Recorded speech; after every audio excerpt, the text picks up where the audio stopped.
সাধুদের নিয়ে মুখ্যমন্ত্রী এমনি এমনি বলেনি।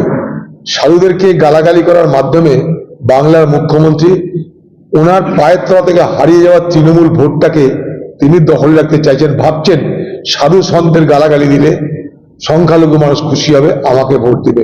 এই ধরনের নিকৃষ্ট রাজনীতি করতে উনি অভ্যস্ত।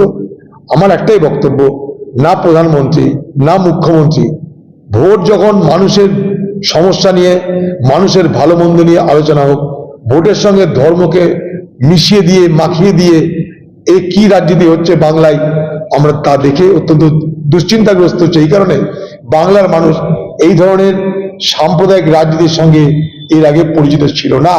যেদিন থেকে পশ্চিমবঙ্গে বিজেপি পার্টির প্রবেশ শুরু হয়েছে এবং বিজেপি পার্টির প্রবেশ এই বাংলায় সম্ভব হয়েছে মমতা ব্যানার্জির পৃষ্ঠপোষকতায়, মমতা ব্যানার্জির সৌজন্যে, সেদিন থেকে এই বাংলার রাজনীতিতে ধীরে ধীরে সাম্প্রদায়িক